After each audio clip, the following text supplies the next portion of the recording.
Today, I would like to discuss with you the problem of great learning or the problem of epistemology.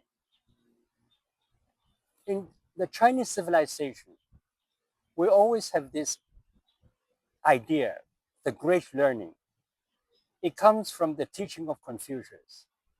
Basically, it argues that we human beings exist for three reasons. First, we want to lead the life of the perfect virtue.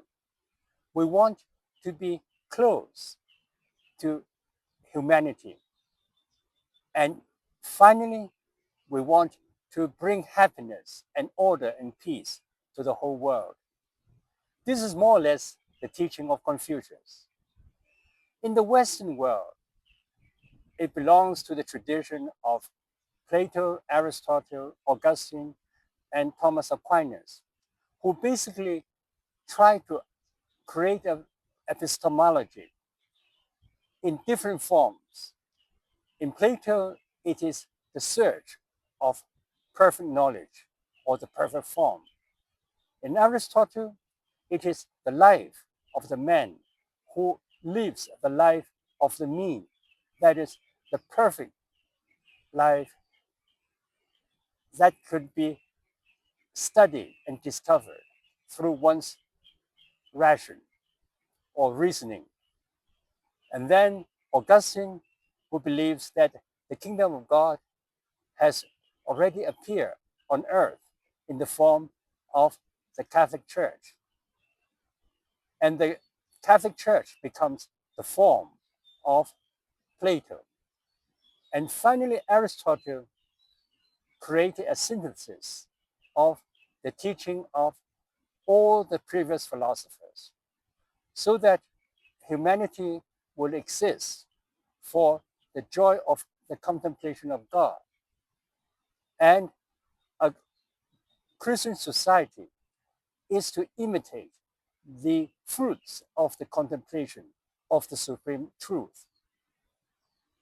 Yet, in 2025, such ways of thinking have been greatly challenged by people who have power. Take China, for example. We had the Cultural Revolution and the May 4th movement. These two movements challenge the traditional teaching of the great learning. And now we have a very special brand of teaching. It is a teaching of a special kind of communism that somehow works closely with capitalism. And we have the belief in the party, and we have the belief in the party leaders, because they always know what is best for the country. In the West, we are faced with the philosophy of wokeism. That is, people discovered or they argue that civilization was really something about power and control. It is a control of the patriarchal society. It is a control of colonial rulers.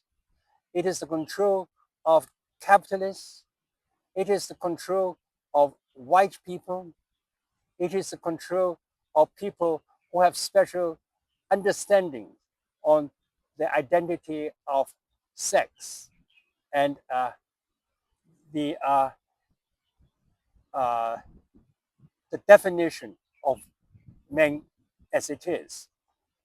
So we are confronted with two very, very different and yet similar ideologies.